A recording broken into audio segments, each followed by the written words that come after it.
Welcome to this edition of At the Mic. I'm your host, Keith Malinak. This week's guest is comedian and YouTube host Chrissie Mayr. That conversation is next. First, let me tell you about Curtis King, a man we've been talking about here on the podcast, and someone who you should know, because at the age of 80, he decided he'd join the Union Army and go off and fight in the American Civil War. That is amazing. A few months ago, while driving on Highway 63 near Ottumwa, Iowa, American Pride Roasters Coffee founder Dave Matthews and his wife, Faith, spotted a small historical marker sign on the side of the road. Curiosity got the best of them, and when they turned around to see what was so historical in the middle of nowhere, Iowa, they found a single tombstone for Curtis King. Mr. King could neither read nor write, but had such retentive powers that he could recite the Bible from beginning to end with only prompting from his daughter while she read along. King lived until he was 81 years old and fathered 21 children. The youngest was only 15 months old at his death. In the tradition of making memorable coffee blends in honor of memorable Americans, Dave and his crew got to work honoring King and his service to the nation by creating a blend of smooth, full city roasted Ethiopian beans along with bold, sweet, French roasted Sumatran beans. What an awesome combination. I hope you will head over to aprcoffee.com. Try some of this new Curtis King blend for yourself. And don't forget to use promo code ATM at checkout for 10% off your entire purchase. Oh, and the macadamia nut infused At the Mic blend also available. Don't forget. He made that one just for me. Thanks so much, Dave. Whatever you choose, you can't go wrong at aprcoffee.com.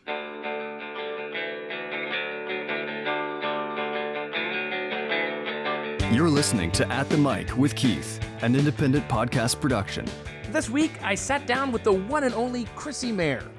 While it's accurate to say that she's a very funny comedian, there's so much more to her than that. You may be familiar with her popular YouTube show as well.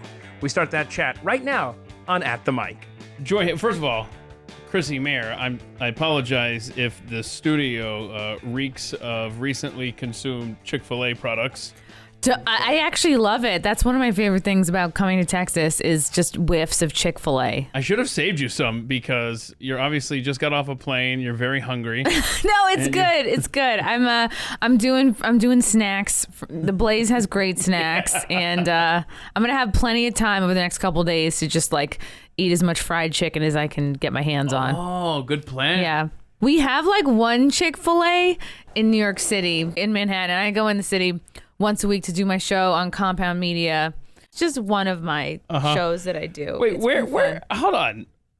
Yeah, you stay very busy. We're going to get into all the stuff that you're involved with. But how long has this Chick-fil-A been in Manhattan? I think a couple of years, and it was like people. It's not that long. It's not that old. Okay. People would protest it because people in New York City they get very touchy about their gays, and Chick-fil-A. They just. Sometimes there'd be people protesting but then we eventually gave in because it's just so good. You can't not. You have to kind of put aside your feelings because it's that good. Chicken too tasty, as someone pointed out online. That's a fact. I mean, it's just too good. And so it's one of those things that it can actually unite us if we would allow it to. So you made me look this up, all right? Because I asked, where were you born? And you're like, Rockville Center. I'm like, okay, where's that? You also said don't make the answers too long. That's true. But I did have to Google, and it's Long Island. Yeah. Right. Strong Island, baby. The more I drink, the more the accent comes out. But I made a concerted effort to like kind of take away the Long Island accent because I really thought I wanted to be a news reporter in college. So I was made very aware of it. But you know what? And now I don't care anymore because I'm clearly, well, maybe I am a little bit going down that path. Actually, I've covered a couple of protests and rallies here and there, but I really thought I wanted to be like a Stone Phillips type. Oh, wow. Yeah, I had an internship at Dateline when I was a junior in college. Like, I really thought that's what I wanted. And then I got there, I'm like, wow, this guy is so boring. Like, the way he sounds on his show, that's how he is all the time. That is hysterical. Yeah. So hold on. You went to school. You went to Fairfield University. Yes. Where is that, by the way? It's in Connecticut. Okay, it's in Connecticut. Yeah. That makes sense. Fairfield, Connecticut, right? Okay. Did you go to school for journalism then? I was a media studies major, so like communications major. I was originally going to be like studio art. I had a bad experience with a teacher. It was an installation art course. Something fell from the ceiling. She gave me a C, and I was like, I don't get C's in art. So then I dropped out, and I really stuck it to her by then getting a women's studies minor, which is perhaps the most useless minor someone could get. But I was, I graduated college like fully a feminist, a liberal. Like I was, the brainwashing took to me. So wow, yeah. And we got so much we got to get into today. So because today you're a comedian, you're a podcaster. By the way, you have a new CD out that I love the title of it. Let me make sure I get this right. Hold on. It's live from January 6th. Yes. That is so great. It's my debut, first ever It's stand-up comedy album. Very cool. Yeah, on iTunes and Amazon. It's already, I think, #1 in comedy on Amazon. Wow. So it's doing pretty good. So I wanna try to beef up iTunes a little bit. If you buy this album, you don't even have to listen to it. Like, just buy it so I can piss off all the woke comics in New York City who want to see me jobless. That's okay. So what caused that transformation then from being this uber feminist, uber liberal type after you got out of college, right? What caused the transition for you to where you are today as, I don't know how you would describe yourself, if you would even label yourself, but obviously not woke. Definitely anti-woke, and just seeing like kind of what's been happening with free speech and comedy over the years. Like I've always had kind of the same sense of humor, but when I went from hosting a monthly show at a gay bar in New York City, I hosted a show at the Stonewall Inn for 6 years, which in New York City producing time is like an eternity. But when I went from doing that show to a weekly show on Compound Media, and Compound Media is perceived to be like very right wing and alt right, and people don't know what the hell they're talking about. There's all types of talent on the network, but it's because of Anthony Cumia that they perceive the whole network to be kind of right leaning. And I noticed the way that other comics would treat me when I made that transition from like hosting a show at a gay bar to doing like a weekly show on Compound Media, and I was like, oh wow, like that was when I was made very aware of identity politics. And just over the years, a couple of not even civilians, but like other comedians trying to cancel me over impressions or jokes. And it seemed like this kind of rivalry between the woke and the anti-woke comedians in New York City. And you figure, oh, we're all together, we're all community. No, there is no such community. And so it was a combination of that and seeing kind of free speech be jeopardized in comedy. Oh, we can't make fun of this group of people. We can't make fun of this. Yeah, there's not much ground that is left to mock, right? If you're of the woke mindset, for lack of a better phrase, they just, there's so much that's off limits. It's insane. It makes no sense. And true unity, true equality is making fun of each group equally. So it was a combination of that and also just like many years of needing to put my air conditioner in the window. And I was like, well, I guess I need to make right with men. I guess I need to get over my, it's just living life. You're like, oh, it's illogical to just kind of hate men for no reason. And yeah, we've got plenty of reasons that are legit for you to hate us. I was like, look, I need furniture that needs to be put together. Come back, guys, come back.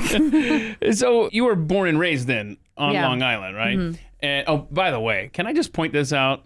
Yesterday here, it was 40 degrees warmer than it is today. Every time you come here, I make it cold. Right, because the last time you came here was on the eve of our destruction, our mini ice age that we had in February of 2021. That was wild. Like, you guys got just a little bit of snow and everybody shut down. Did you get out of here alive? It was actually the Raising Cane's, because Elijah was like, I have to take you to Raising Cane's. You've never been. You have to go. And it was like, everyone was freaking out because there's like 2 inches of snow on the ground. And since then, in the year that's passed, no one in the state has bought a snow plow. You're just like, let the next generation deal with that. It's not going to snow again. And then it does snow again. And I remember we were at Raising Cane's, and like this truck full of Mexicans got out. They took their landscaping tools, flipped them upside down, and they were scraping the snow off the drive-through with their rakes. And I was like, these guys are on point. Like I have such respect. But yeah, the chicken was worth it. Okay. Well, It was good. I just want to point out, every time you come to town, it gets cold. So I'm going to It start was planning. crazy. There was a blackout in my the hotel Yeah. I was staying at. I had to go. I walked like down the block. I had to get like dining room candles to light to have in my hotel room, and I was like, I felt like a Tiny Tim. No, it was. You better give me a heads up next time you're in town, and it won't be. Don't make any plans. Yeah, I don't want to hang out or anything. I just want to know if it's going to get cold, Chrissy. I wonder if people think I'm a witch. There, every time she comes here, it snows and the weather's weird. So you're the youngest of three. Mm-hmm. You have brothers, sisters? Yes, older brother and middle sister. Okay, cool. So Yeah. you're the baby of the family. I'm the baby. Yeah, I was always the one that was like getting into trouble. But I think as an adult, and I can say this because nobody in my family follows anything I do, I really think I'm doing the best of everybody. Oh, wow. Hi, sis. Hi, bro. They know. They know. Okay, your earliest memory. I just want to check this. You were maybe 4 years old. You were jumping on a bed into your mom's arms. Did you get injured? It was nothing exciting. And I was Okay. thinking to my earliest memory, I'm like, Yeah. I wish it were something really interesting. But it was just, like. Nothing traumatic. No, it was just involved like a with that. nice, Okay. like fun, lighthearted mom memory. That's cool. Well, that's Yeah. good because it's so many of these earliest memories are something trauma-inducing. And that's why I just wanted to check, make sure. Yeah, and then I busted my lip and broke my arm, but it was cool. I remember my first kiss. I was 14. It was on the pool deck at Oceanside Pool in Long Island. And like, of course, like, nobody knows what they're doing. And I think we just sort of like, fell into each other. We just thought like, all right, our faces are pressing. That Yeah. must be all there is to do here. And then that was it. And then the guy hugged me, Phil Giamarino, and said, I love you. And I was like, I guess I love you too. Like, we didn't know what we were doing. We're just going through all the motions. You just reminded me of something when I was in first grade, maybe. I came around the corner. You were talking about falling into each other. There was this girl that I didn't care for her. She didn't care for me. We both got picked up by the same babysitter.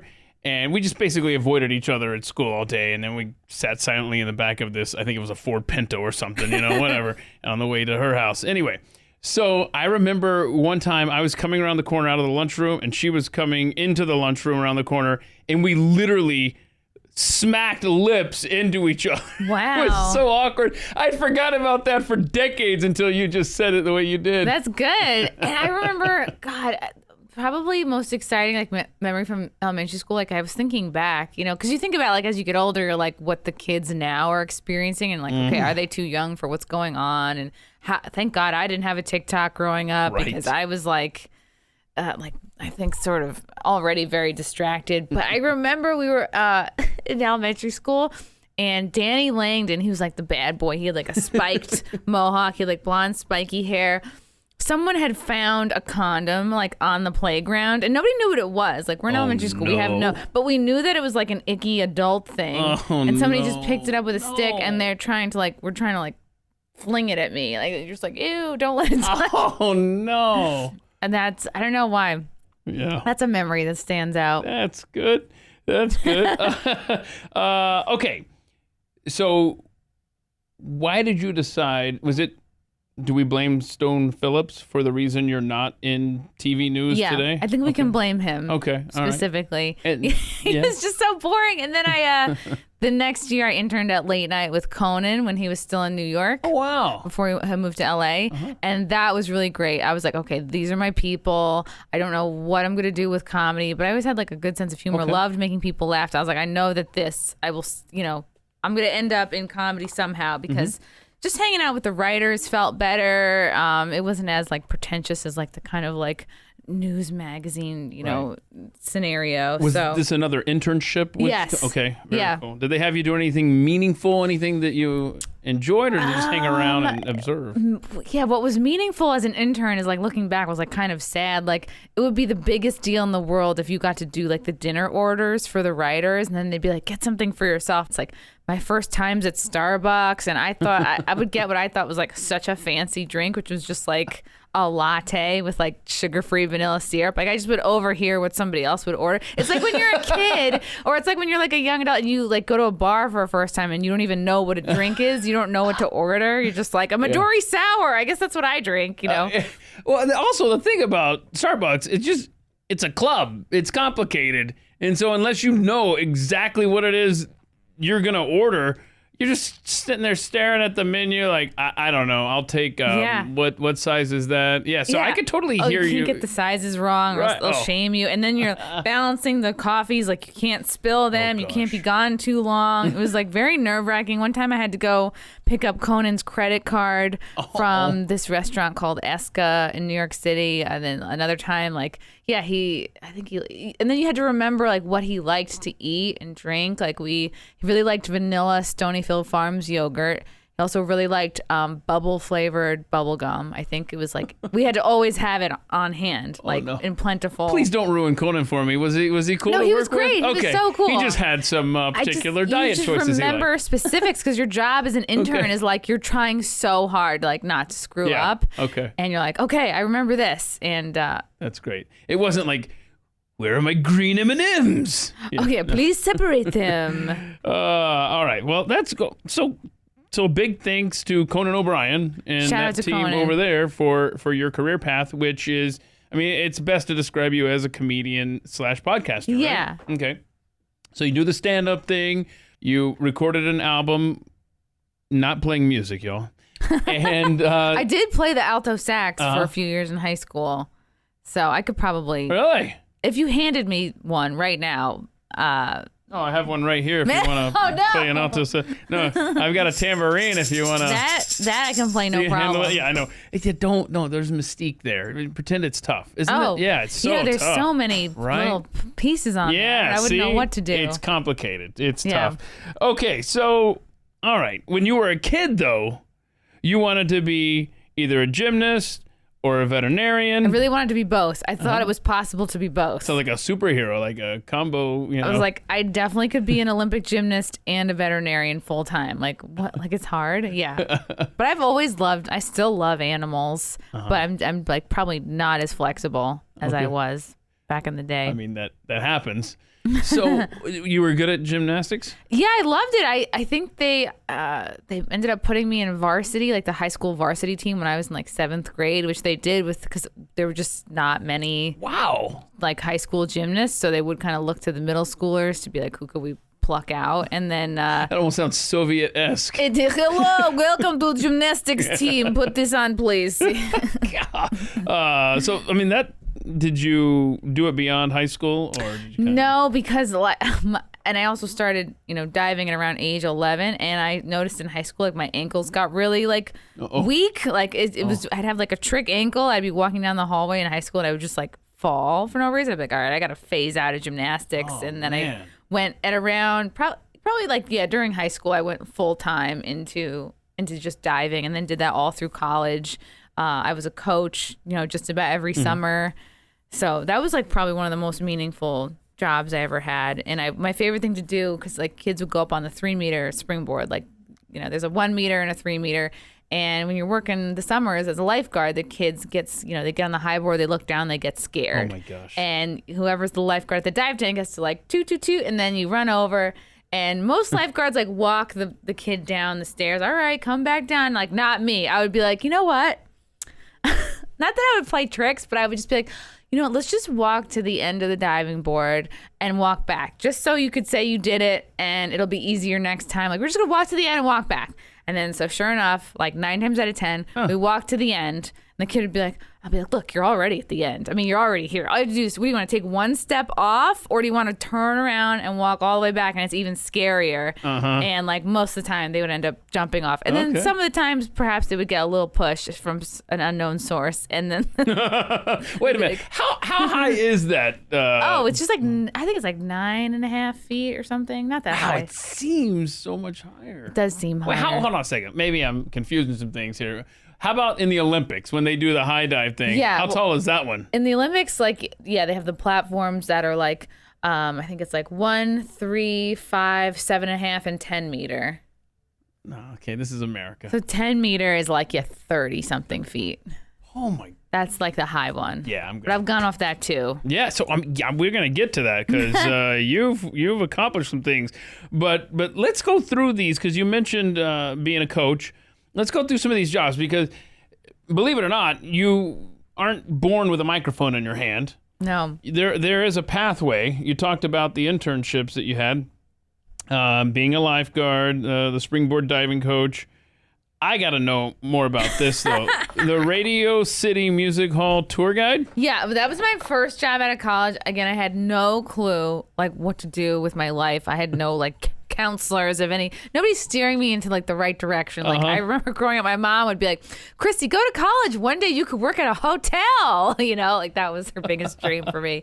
And so when I graduated, I did give tours at college, you know, as part of like this, you know, student whatever association, student tour guide. And I would kind of like make up facts about the school. That might have been like my initial, you know, like beginning into wanting to go into stand up, and nothing crazy. Like I'd just be like, oh, there's the pond over there. There's a manatee in there. Like don't just to see if they were paying attention. Then I'd be like, you know, just kidding. So just keeping them on their toes. So I got a job at Radio City Music Hall as a tour guide. And you're there with these other like off-duty, off-Broadway actor types. It's not a well-paying job. I don't even think it's year-round. It's very seasonal, very kind of part-time. But I remember like my coworkers there, they're other like, you know, actors that are out of work. And we went and got sushi once for lunch. And it was the first time I ever had sushi. And again, I'm ordering what they order. I have no clue. Oh, no. And you know the little green plastic separator thing? Yeah. I ate that. No. I put it in my mouth and chewed it. And I was like, I don't know if I like sushi.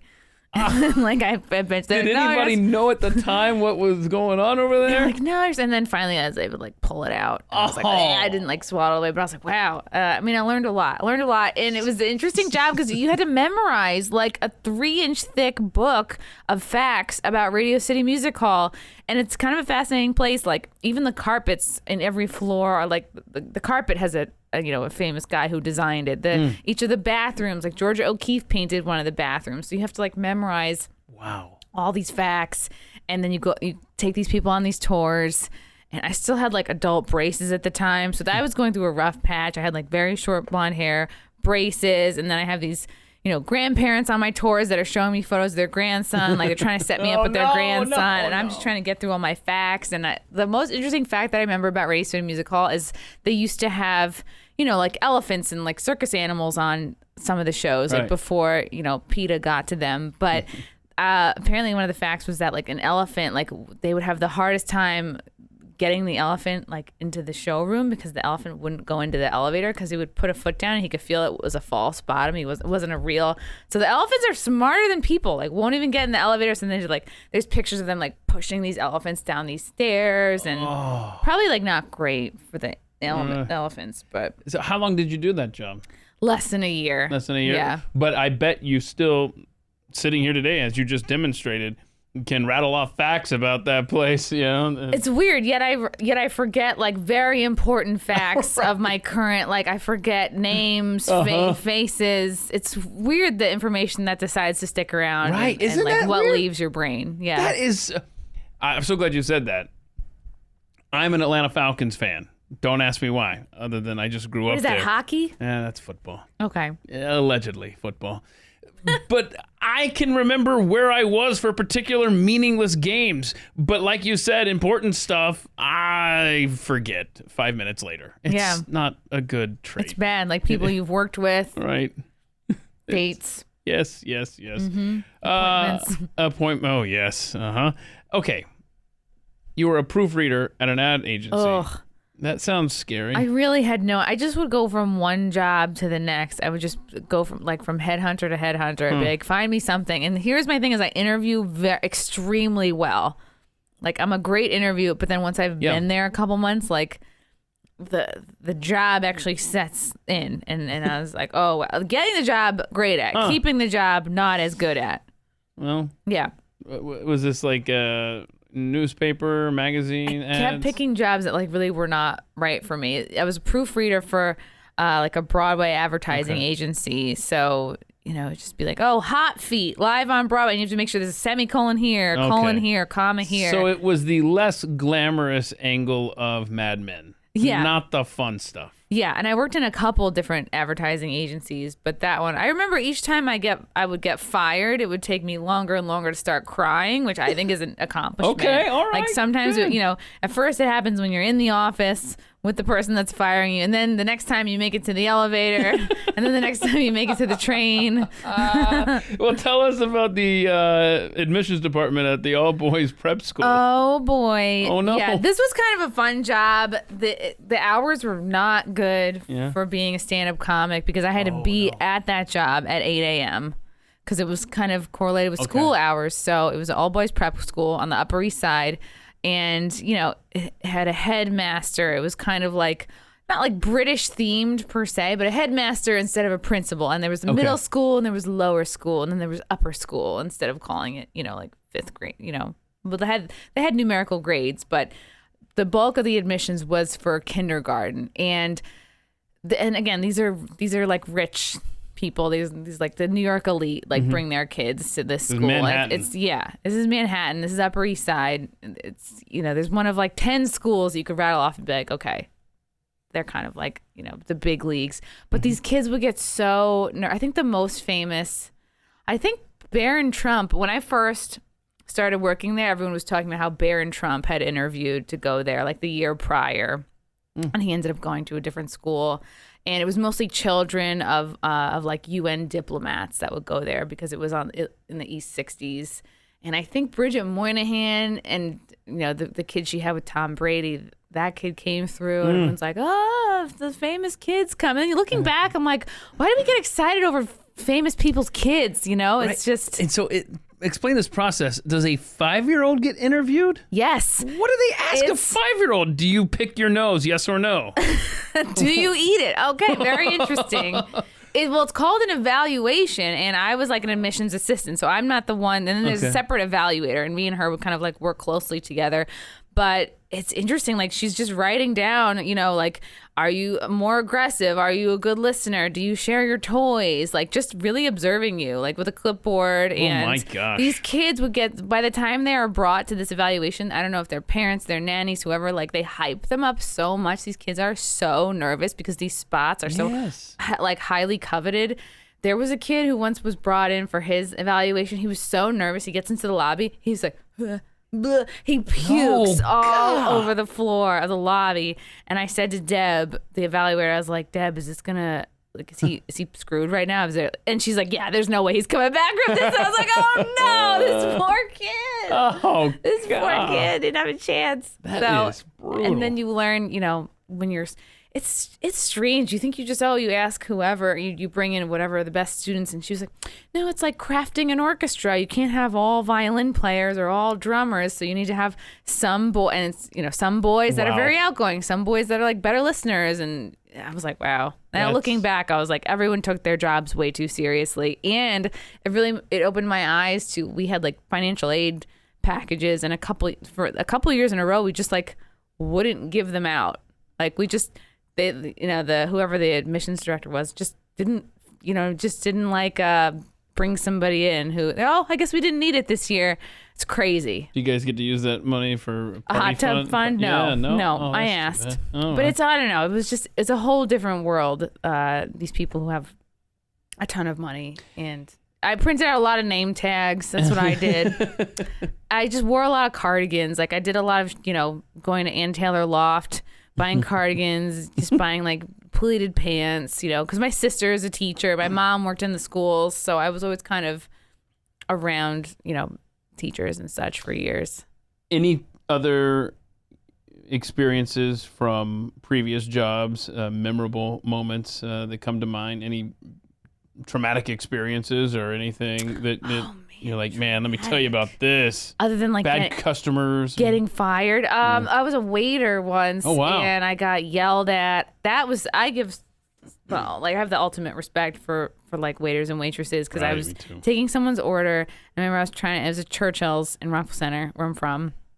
This restaurant we would go to for years, And I'm just trying to take this woman's order. And she's like, I really want the salmon cooked this way. I was like, I'm sorry, like the chef only really cooks it this one way. She started yelling at me, you know, you're incompetent. And I was like near tears. And like I went around to the other side of the wall to like put in the order. And I overheard the table. And the guy said to the woman, you know, that was a bit too much. And she's like, some people deserve to be spoken to that way. And I'm just like, I'm crying and like putting the order in the POS system. Like, this is terrible. No. And then I think the next day I got a temp job at NYU. So I left being a waitress for that. Just really like one like pretty awful job to the next. But you're having fun now. I'm having fun. That's good. I'm glad to hear that. Because it's good. I never wanted to be someone who needed to borrow money from their parents. So I've always had at least 1 or 2 jobs. Oh, probably the most interesting job that I had was I was a foot model. Oh no. Yeah. And this was a job I found on Craigslist. No. I showed up. It was in Tribeca. I was so relieved, Keith, when I got there that there weren't just like a bunch of grown men ready to jack it on my feet. Like this was a legitimate job, not glamorous. It paid $50 an hour, but would they see me at an hour at a time? No, they'd see me 15, 20 minutes at a time. And you just show up. They have a box of shoes from like Spain or Brazil or wherever the factory was, and you just try them on and give them feedback. Because I didn't realize this, Keith. I don't know if you knew this, but I thought every size shoe had a fit model, which is like what I was technically.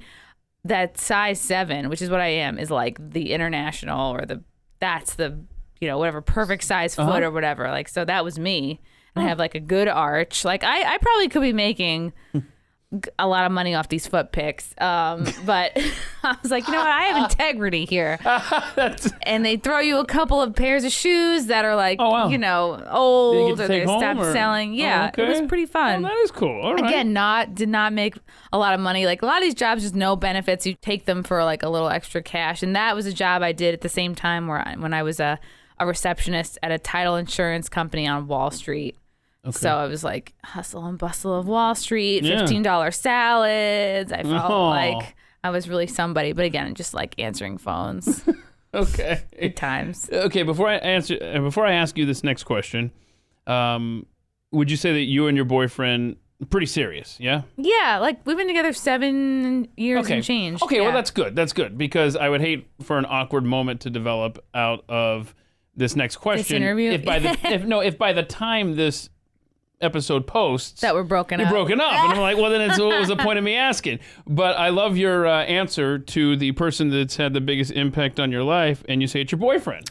Tell us about him. Yeah, for real. Like, we've been together. I feel like I have been like 3 different people in the 7 years we've been together. And I wonder if anybody who's been in a long-term relationship feels that way. Because it's so easy to have a good first date or a good first month. And I feel like that's why a lot of people like jump from one relationship to another. Like, especially with comedians, I know so many people like, oh, every 6 months there's a different boyfriend, girlfriend. And it's like, yeah, after that part, like the hormones wear off. You actually have to work at the relationship. I think it's after, a year and a half, between like a year and a half is when like whatever the hormones, the feel-good hormones wear off. But I didn't know there was a science to that. Yes, there's an actual time. Set the timer. He's just been with me through so much. My grandmother dying, my mom getting sick with cancer, dying, like that whole 2.5-year process. Everything, like all these different jobs. He's helped me kind of like really see my path with comedy and podcasting, and like pushes me to. Like, I think everything I've accomplished, I couldn't have done it without his help and without him pushing me. Because, right, like relationships are a mirror. So it's like you need to be close to somebody for them to tell you, hey, like you procrastinate when this kind of a thing is going on, or you have imposter syndrome, or like, hey, you know what I mean? Not that he's, saying it to me like that, but just to like. I gotcha. Yeah. Okay. Not that he's like a therapist per se. No, that's cool. Well, and you did allude to two really milestone events in your life when you were talking about him there, about the death of your grandmother and the death of your mom. In fact, I'm sorry to hear about your mom. It was pretty recent, huh? Like 3 years ago. For this August, it'll be 4 years. Okay. It never gets easier. It's just like you just get used to it. Nothing prepares you for it. You go through so many different stages. Like when she first passed away, I remember I'd be like in a TJ Maxx or a Marshalls, and then I'm all of a sudden behind someone with like same height, same hair, same kind of shoes, and you'd be like, oh, you just like start crying while you're sniffing candles. You're like, what's wrong with me? I understand. But then it passes, and I think everything happens for a reason. So like after she passed away is when I really turned my focus into working harder at comedy. I started doing more podcast appearance. I started doing, I would do characters on Compound Media. And that's when I really put my foot on the gas and got very serious about my career. And I really think it took her passing away for all this space to open up in my life. And I just filled it with that. Not that I was trying to distract myself from grief, but it just... You focused that energy, I guess. It worked out. It was tough, too, because she was diagnosed with cancer. And then my parents went ahead and still moved to Florida. So it's not like I could see her all the time. I'm really bringing the room down, Keith. It's a question that I ask. So, I totally anticipate. Every one of these conversations has those moments. So I'm with you. Sometimes I wonder if me and my boyfriend have been together so long because he hears the way I talk about my ex-boyfriends on stage. Like, he's like, I don't want to be a comedy bit. No, That is, okay. Smart man. Yeah, he doesn't want to be a punchline. I gotcha. Yeah. So how is he with your two dogs? We got to talk about Muffin and Waffles. They're actually my boyfriend's mom's dogs, but I am around them so much that I consider them to be my dogs also. Like I help feed them. Uh-huh. Yeah, Muffin is so sweet. I think she must have the soul of a person because she looks at you like a person. Like right? she can, I feel like she can read my mind sometimes.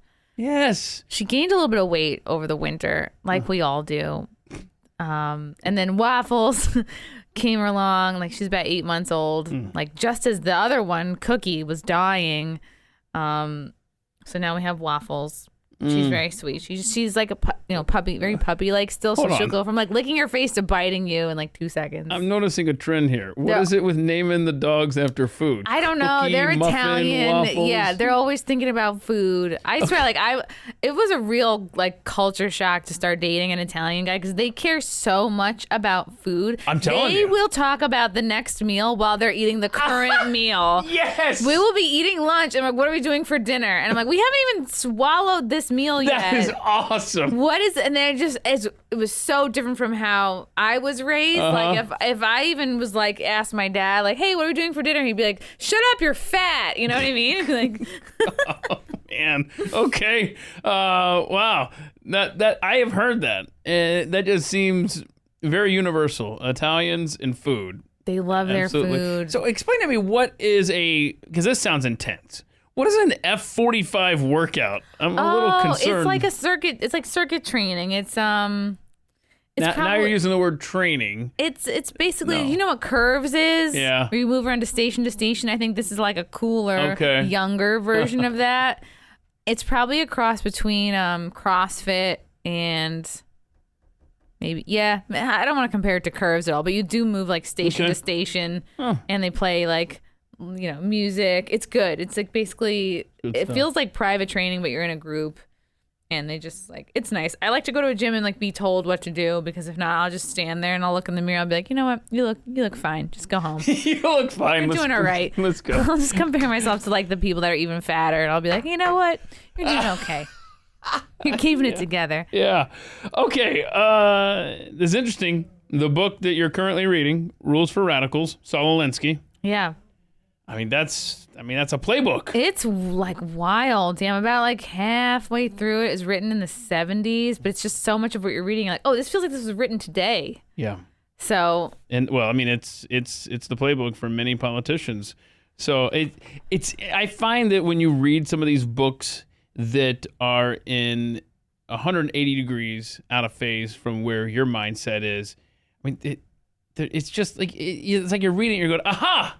Yeah. Yes, this makes sense. The biggest takeaway that I've gotten from this book so far is that I think applies to what's going on right now. If you don't want to read the book yourself, it's everything that's going on in society right now, we're well, this doesn't make sense. And they've got rules for this, and then rules for this person, and this person gets to wear a mask, but then this person doesn't get to wear a mask. And the things are set up this way, not so that they are logically make sense. It is to beat you down, wear you down, so you get to a point where you don't care what happens. It's actually by design to to take away your resolve, and so that like you just throw your hands up, you're like, I don't even care what happens, and then that's when people can come in and reshape an entire society. So many people want an apathetic society to divide and conquer and control. And like you said, they're not winging this. Yes, and once you start seeing the patterns, you go, okay, I'm not crazy, I'm not alone. These are tactics. Yeah, exactly. Your favorite book, you said Anything by Jordan Peterson. He has had such a large impact on so many people, I find. I even feel like I sound corny by saying I love Jordan Peterson. It's just like there's so many of us. Yeah, I listened to 12 Rules for Life on audiobook, like just every time I would take a bath, I would like put it on and I'd be like in the bathtub like, yeah, it's just great for kind of radical self-responsibility and kind of just, it really pulls you out so you're not even a little bit vulnerable to falling into like a victim mentality and like, woe was me. And I think it's always good to check in and reread his stuff. And even he's just following him on social media. It's good. It's just like he's like the dad we all didn't have, Oh, that's well said. Yeah. You talked about social media. Your favorite app is Twitter. If you're like me, it's a love-hate. Yeah. That's exactly what you took the words out of my mouth. I was about to say it's a total love-hate relationship with Twitter. I wish I didn't love it so much, Right. and I've tried Parler. I'm on Truth. I think I'm on a waiting list for Truth Social. I'm on Getter. See, I don't do waiting lists. That's why I never opened up Truth. Yeah. So that's just like, my principle on that. Chrissie Mayr doesn't wait for a platform. You should be calling me. Right. You should be like, hello, Ms. Mayr. We have your handle ready for you. Just tweet away. Yeah. Okay. But yeah, you're absolutely right. I mean, it's if there was like a mimicking or a mirroring app, if something where just my tweets would go to all these different places and then whatever gets shut down, great. At least there's a record somewhere. But am I going to throw the same tweet onto 3 different Twitter-like platforms? It's like I barely have enough time to do like Twitter, Instagram. On Facebook, I've let go. Facebook is dying.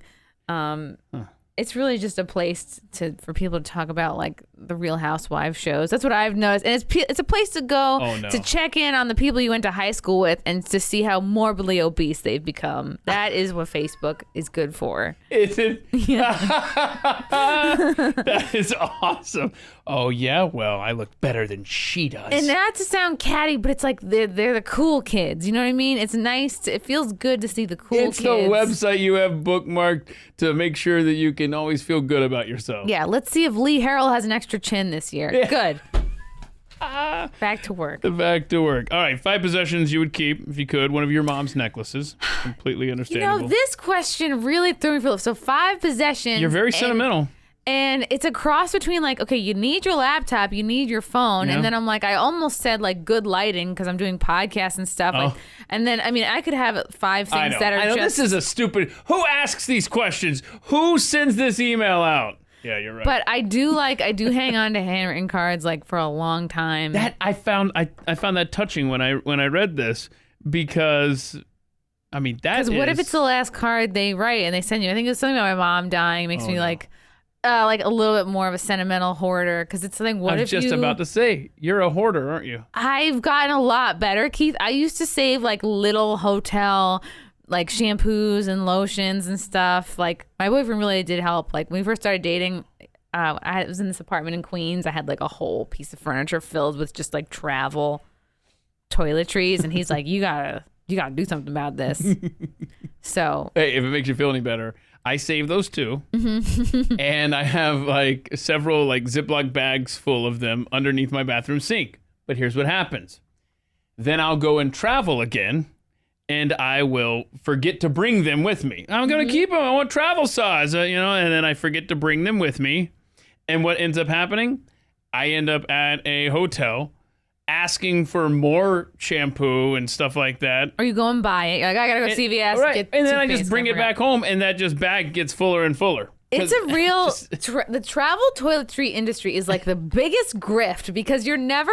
Let's say you're gonna go away for a week, you're not gonna bring that tiny toothpaste that's got 3 uses left in it because you're like, I'm gonna be away for a week. I'm gonna run out of this. Why do I bring a half done thing? Yep. But you're also not gonna use the travel size at home. You're going to use your luxurious full size toothpaste, and then it just sits there until you know. The camera crews show up and they're from Hoarders and like, look, this is an intervention. I think you and I have a problem. I think we It could just be worse. discovered. We could hoard. There's worse things to hoard. But I have gotten better, and so yeah, it was a combination of a couple of sentimental things. Mm-hmm.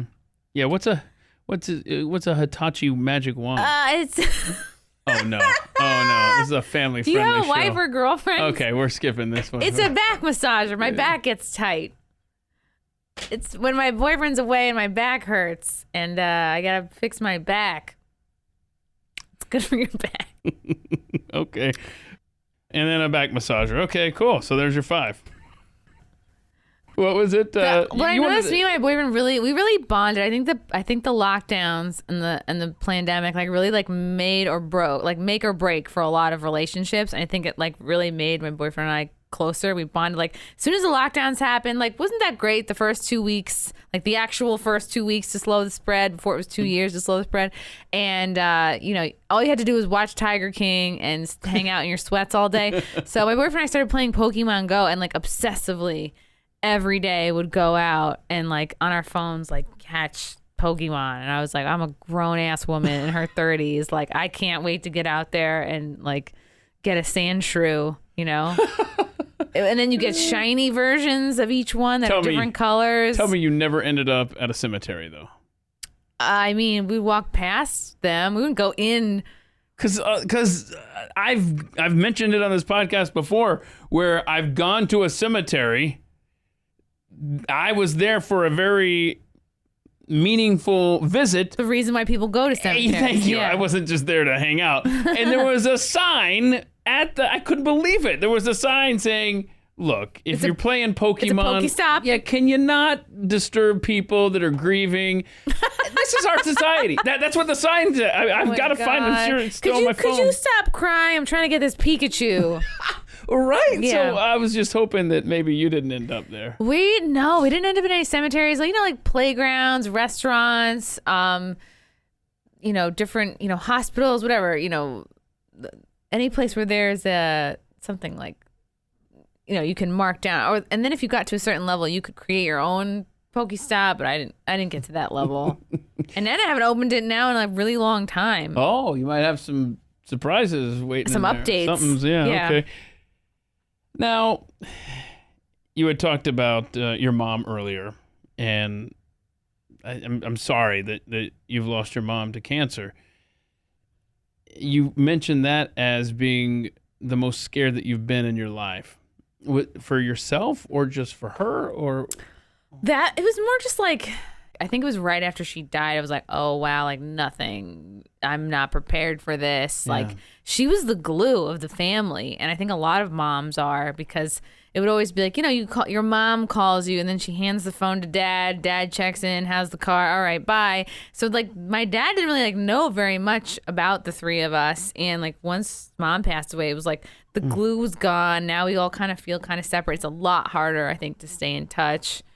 And I don't know if this is just how families get, or if there's, and some days I think like, oh, what can I do to like make more of an effort? But then you're like, I don't want to be the only one making an effort. Everyone moved out of New York. I'm the only one left in New York. So my brother's in North Carolina, sister's in Vegas, dad's in Florida, and everyone couldn't wait to get the hell out of New York. Now I understand, but this was like years ago. right. And that like nobody really talks about visiting me in New York. It's always kind of expected that I'll go visit everybody else. Do you see yourself ever leaving New York?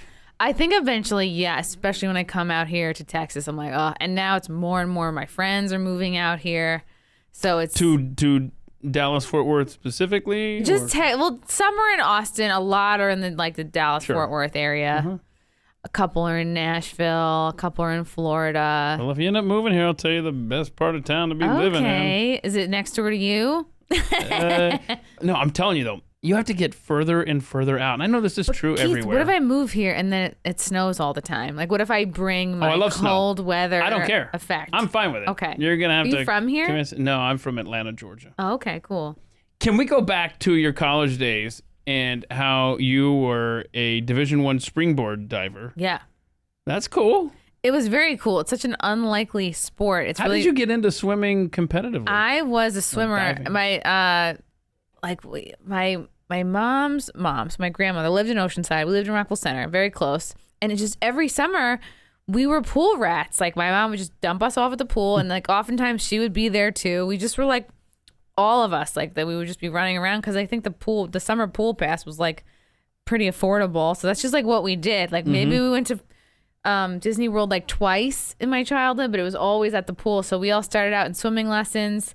And then me and my sister were on the swim team. I remember the moment. I think I was like 10 years old. And I'm like just swimming, probably doggy paddle, probably like checked out. And I look over to the dive tank. I'm like, wow, that looks like a ton of fun. And I was already doing a couple of years of gymnastics. So I'm like, oh, this looks way better.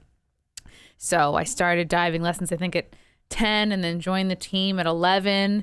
And I was pretty good at it. I don't know if the gymnastics helped, but like actually my coach would like dive me up a category. Like I'd be 11, 12 years old diving against like 15-year-olds, 16-year-olds. And That's great. it was great. And I was like pretty good at it. Like I had a lot of trophies and ribbons and stuff. I mean, like it all got thrown out when my parents moved to Florida and like sold the house. But it was weird. Like looking back, I was really good, but at the time, I never thought I was good enough because I wasn't getting first place like every single time. That's important to you. Cue the sad music. I was gonna say, are you still bitter about that? No. I'm realizing I was way too hard on myself. Yeah. And like, especially in college too. Like I look back, and I'm like, oh, I could have been doing even harder dives. Like at the time, I was beating myself up that I wasn't doing the hardest dives possible. But I will out myself first and see if this applies to you as well. You just talked about how you would always beat yourself up. I know for myself, I'm my harshest critic, far and away, more than anyone else. Mm-hmm. Do you find that with your own self? Absolutely. Yeah, absolutely. Yeah, that's why when people are like, how do you deal with the trolls? How do you deal with like the haters online? I'm like, no one's gonna say anything worse than I haven't like said. That I'm already saying in my own head every day. Yeah, I'm with you completely. Yeah, nice try. Try, stranger. Try to get in a cut down contest with me about me. Okay, so you have crossed paths with lots of celebrities, lots of famous people. Any that stand out for any of the right or wrong reasons that you would want to share with us today? I passed. Is Dee Snider? Does he have like blonde hair? Oh. I think I passed him in the halls at Sirius XM maybe like a year or two or maybe 2 years ago or so. And it was weird. Yeah. He like had this reaction to me like he recognized me, which is impossible because I've never I've never met the guy. He's like, oh, hey. And I was like, what? Oh, really no. Interesting. So like he recognized me. I did not recognize him. But who knows? He could have just been being cordial and being kind. A couple of Sirius XM, you're always going to run into somebody. And then I realized like I see and work with comics that are, I guess, pretty famous, and I just consider them kind of colleagues, like Jim Norton. I've opened for Doug Stanhope. I opened for Adam Carolla, and they're like my favorites. There's like really incredible comics and great guys. Where is the best town to be a comedian in? Would it be Los Angeles? Now it's really anywhere. Really? Yeah, especially with kind of like YouTube and all the social media platforms. You can just tape yourself at an open mic, getting a couple laughs, and you can put that online as content, and you can grow your online presence while you're, getting in stage time, which I didn't really have. Like I started stand up in like 2010. Okay. So even though we all had like cell phones, the apps were not like, right. I think we had maybe just Twitter and Facebook. Right. That's kind of what I wanted to ask you, because stop me if I have this wrong. Were you doing stand up as a career? The pandemic hit, you're forced to do stuff online, and it just kind of organically ended up into a podcast. The timing was interesting because I've been doing stand-up like at this point now 10, 11 years, and for years was telling myself I should do a podcast, but I shouldn't. Every comedian has a podcast. Why would I do it? What could I possibly do that's different? I'm not going to be special. Everyone's tired of comedians with podcasts. Like the typical thing was comedians do a 1 day a week podcast and they have their other comedian friends on. It's all inside baseball, talking about comedy stuff. And it's like, it's a lot of the same stuff. So I was telling myself I didn't want to do that because it just seemed like, what's going to be so different? And then January of 2020, so this is like right before everything, I told myself, I'm going to just start doing a podcast. I'm just going to start doing 1 day a week, and I'm going to do interviews. I'm going to just do more like in-depth interviews. So I interviewed my colleague and friend Gino Visconti, and then I was doing some interviews at like an adult film star event in Vegas. What was it called? I think it was AVN. Okay. I'm not gonna like go into details, but like just practice like being there as media, doing interviews. I think because that I was doing this show at Compound Media where we'd occasionally remember old Howard Stern, they have comedians on, adult film star people. So I was kind of following in that model. I wanted to be like maybe old school Howard Stern I was kind of inspired by that. So I'm just interviewing these girls, and then the pandemic hit in March, and I was like, I decided then. So we did a couple months of Pokemon Go. So from March to May, Pokemon Go, very heavily, and Tiger King, all of it. We did all the things, sweatpants. And then in May, I decided I'm going to do this again, and like really with the help and kind of motivation of my boyfriend, like I'm going to do this 4 times a week. Because there's no other comic, like female comic, really with my political beliefs and like, passionate about free speech and doing stand-up, that's doing a 4 times a week podcast. And I've been able to keep it up. Like even at the time, one of the managers at Compound Media was like, oh, you're going to tire out your audience. Just do it once a week. And I didn't listen to them. And it's like, it actually was the opposite. Like I brought in exponential growth came in from having multiple episodes a week. So, and I've been able to maintain that. And I think I've even added a couple more shows to it. So now it's like I do Mondays at Compound Media, Tuesday, Wednesday, Thursday, Friday, I release new interviews, and then I do a Sunday night show. With just all girls. And it's kind of like a rotating panel. It's called Simpcast. So I've seen a lot of the people that I follow on Twitter appear on the Sunday night thing. So it's very cool. Yeah. Fun. Yeah. It's really fun. And we broke our rule of having only women. We actually had Eric July on, who's a frequent person here at the Blaze. Yeah, previous guest of this podcast as well. I just passed him in the hallways today, and he knew you were coming on here, so that's cool. Yeah, I was like, I'm like, it's so funny. Like I saw him last night. I'm like, I'll see you in Texas tomorrow. So that's great. Yeah, I love him. He's great. So, okay, let's talk about that. You mentioned how it's rare for your political beliefs to be in this business. When did your transformation come? Because you said earlier, when you got out of college, you were big time feminist, liberal.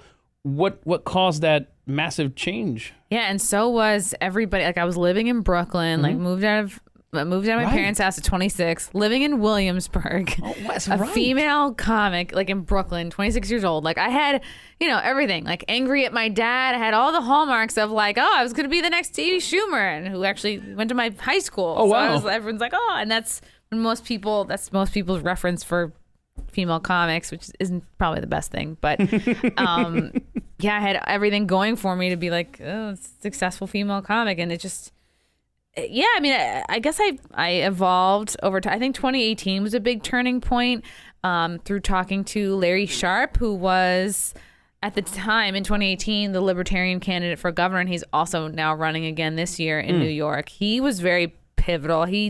What do they call it? Gold pilling, when not like a red pill, but a gold pill. I've never heard this. Where you turn someone libertarian. And just through talking to him and taking some quizzes, I realized like, oh, I'm really more libertarian and like less like of a lefty. And that was big, kind of breaking away, because you really like, this is my identity. This is how I voted. Like I remember I voted for Obama the first time, and then the second time I didn't want to miss yoga, and I was like, he's got this.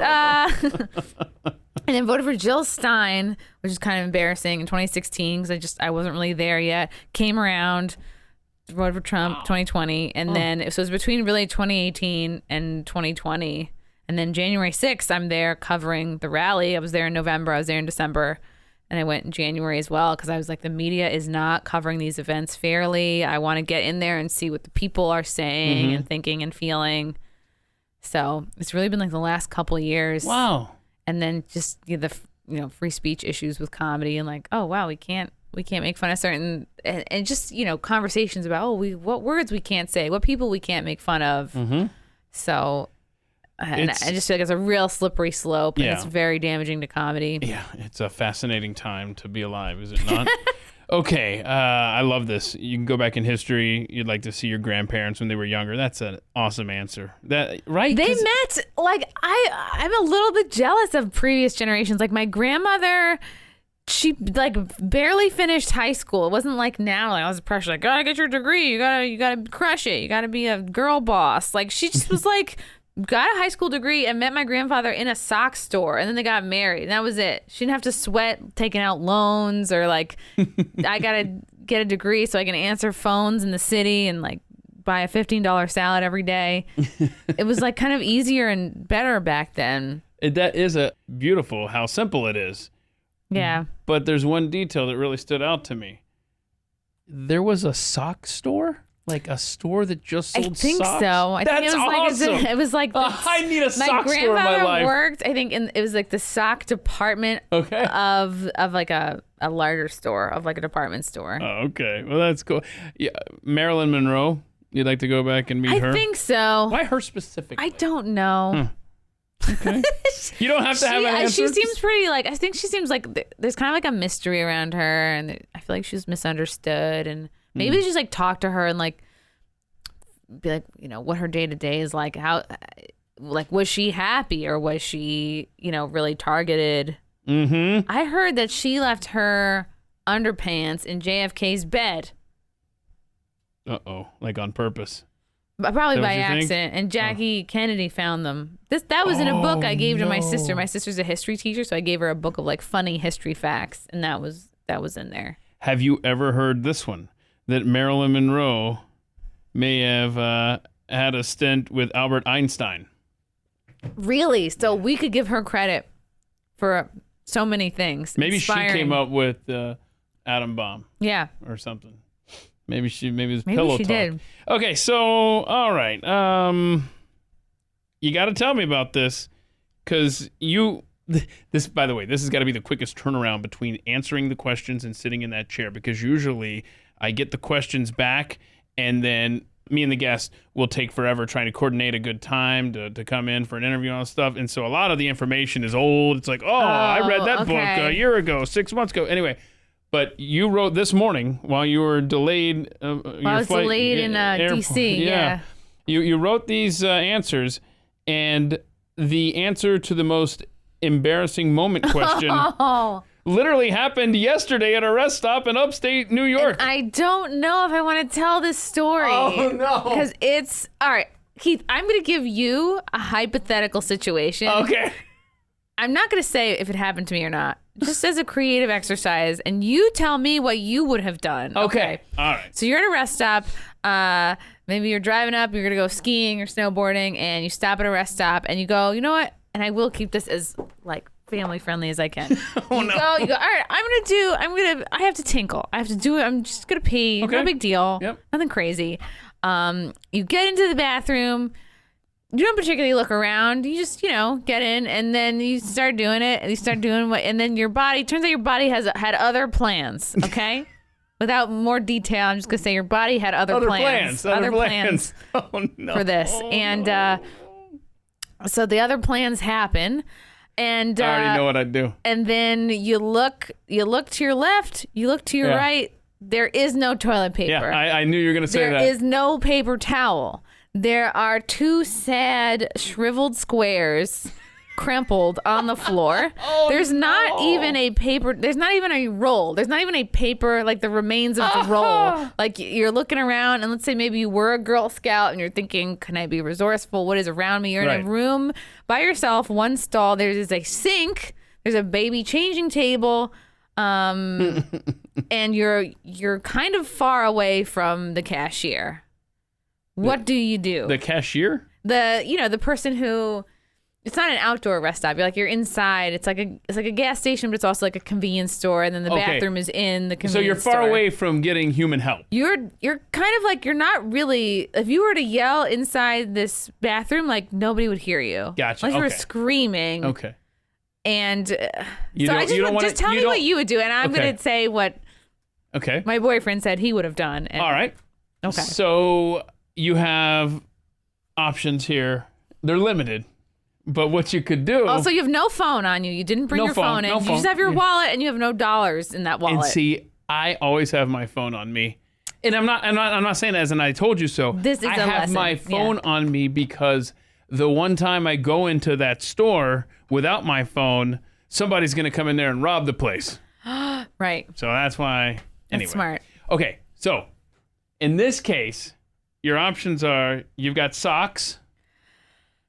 Okay, what if they are your very expensive fancy wool socks that you wear just for snowboarding? No, okay. You've got your undergarments that you could possibly use. Hypothetically, what if it's a pair of underpants that you really like and you don't? Well, stop wearing stuff you like so much when you're going snowboarding.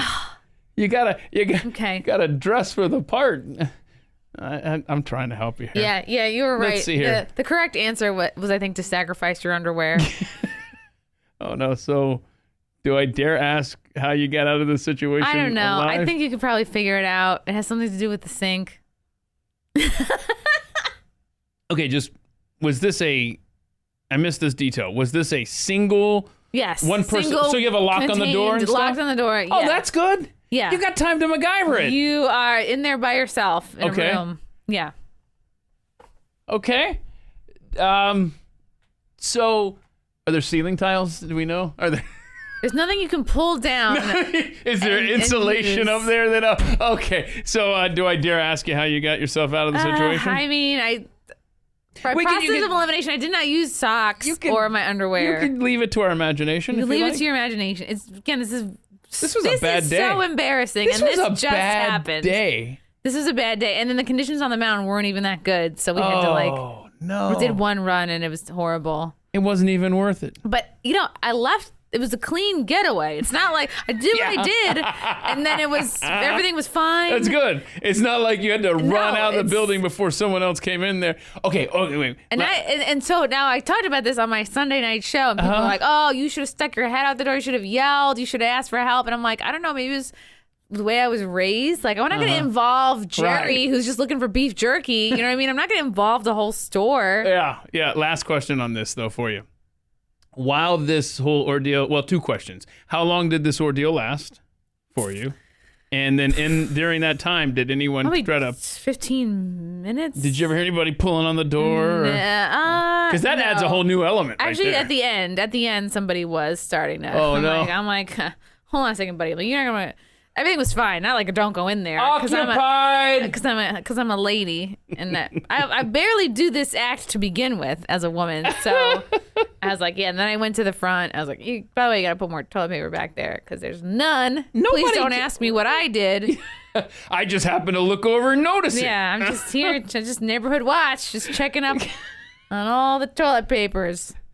So, your bucket list. You want to have a surfing trip?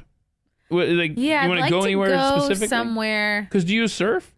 I know how to, but Okay. it's like something I haven't. Unless you're like in Puerto Rico or a Hawaii, like you're not gonna. Yeah.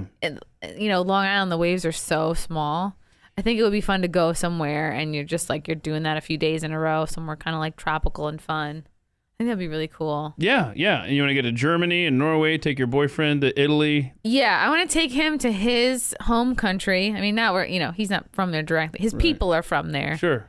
We can go there and talk about food while we're eating another Talk about the next meal. Talk about the next meal while we're eating that meal. And then, my mom's side is Norwegian. My dad's side is German. So I think it would feel nice to just see the homeland, I guess. I don't know. Yeah. All right. I've been to Iceland. It was What? Is that overrated or underrated? It's very cool, and it was on sale when I went. It was like in 2008. Iceland was like it's funny because the ads that were all over New York City, like, you know, you go into this country, come to Iceland first. It was just like, it sounded like a desperate chick. Like, hey, come here. Just you're on your way to do this. Why don't you come here first? Because I want to go there. Yeah. Like, and it was just stop over. It's really interesting. It's like an artsy. We were in Reykjavik, and the time change is really interesting. Like, we were there in November, and the sun would set just like weirdly early. Like, it would set at get very dark at like 5 or something. Oh, like my bedtime.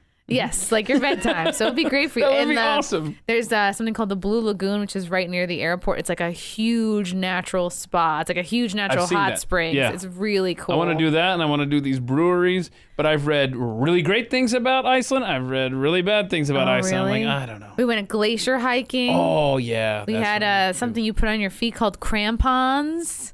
And they go over your shoes, and they have little spikes coming out. Yeah, I didn't know those had a name. It was crazy because like they don't, it's not like America. They have you sign any kind. There are no waivers. These were guys that we met at like a sporting goods shop. They're like, hey, what are you doing tomorrow? You want to come to a hike with us? And it was just like us, a couple of my sister and her friend, a couple from Boston. And there were some areas that we were walking through. Like if you took one wrong step, you'd slip and never be seen or heard from again. Yeah. Yeah, they were so chill about it, these guys. Seems like a really unique place, Iceland. Yeah, it was pretty cool. What's in your Amazon cart currently? You want to take a look? Well, right now, because I'm a fitness influencer. No, I'm like barely working out a couple times a week. Just different. You know what I do is my new hobby now. I buy workout clothes for Amazon, like leggings. I put them on, and then I see how see-through they are in a mirror, and then I send them back. So I've been doing a lot of back and forth. The yoga pants that you get from Amazon, a lot of them are sneakily see-through, so you have to check that they're not see-through in the butt area. You have to put the pants on, and then that's the process. Okay. Well, I guess I'm still thinking about your rest stop story here a little bit. But hang on. No. And then you talk about the Amazon cart. You know what you should get? Because I'm looking at your phone here.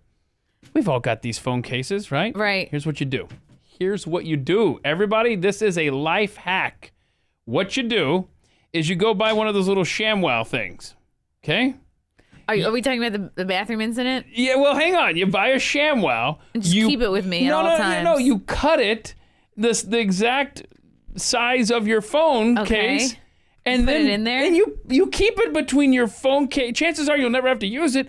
But if you're ever in Why wouldn't you just then use tissues? Like put a tissue in your phone case. Because that'll get. I already thought. I've been thinking. I haven't been listening to any answer you've had the last 10 minutes. Can't a ShamWow? You've still been troubleshooting my horrible embarrassing story. But won't a ShamWow get moldy though? Because your phone will get like slightly wet just with random use and stuff. Won't it get? I don't know. Why not just like? That. I thought I was onto something because here's what I was thinking. I've already thought about the Kleenexes or the tissue in there, because that would get little particles into your phone, right? Like little specks. But the ShamWow's not going to work? Maybe. Oh, you didn't even have your phone with you. I didn't have my phone. It's so much went wrong that day, so much. Keith. That was now like the I'm going to perfect be a person that I'll have a fanny pack perfect storm. full of toiletries everywhere I go. I'm going to be that person. I'm going to be too prepared. Yes. Chrissie Mayr on Twitter, ChrissieMayr, Chrissie Mayr Pod on Instagram. And there's always ChrissieMayr.com, which I assume has all the links that you need. All of my dates, tickets to all the shows are there. When are you going to do another show here in Dallas? Probably in the next couple of months. Okay. I think I was just here in December. So I'm going to be due to come back pretty soon. Like I love coming here. I think I come out here maybe like 2-3 times a year. You're going to move here. Debut album out now. Chrissie Mayr live from January 6th. Yeah, made some jokes about the day, some jokes about the Biden administration, some jokes about the lockdowns, and then a bunch of jokes just from the last 10 years of doing stand-up. That's great. It is such a pleasure to have the opportunity to talk with you. I appreciate you making time and coming in here for At the Mic. Thanks for having me, Keith. It was so great spending time getting to know Chrissie. She is so awesome. If you aren't familiar with her show over on YouTube, please do check it out. Chrissie Mayr. Mayr, such a great person, great host, and I hope you will check out all that she brings to the table. Well, on the next episode of At the Mic, we sit down for a conversation with libertarian thinker Matt Kibbe, but there is so much more to this guy than just libertarianism. We're going to learn so much, especially his musical tastes and a book that he is currently working on. So I hope you'll tune in next time here on At the Mic. Until then, I hope you'll take a moment to rate and review this podcast. Please do give it 5 stars over at Apple iTunes or Spotify. Feel free to drop us a note through the website atthemicshow.com. And yes, it is true, this show has its own YouTube channel. If you want to check that out, that's youtube.com/@themic-with-Keith. Hope you'll check out that YouTube channel. Well, until next time, above all else, please go be free, and thank you for listening. This has been At the Mic with Keith, an independent podcast production. Head to atthemicshow.com for archived episodes, sponsor information, and ways to connect.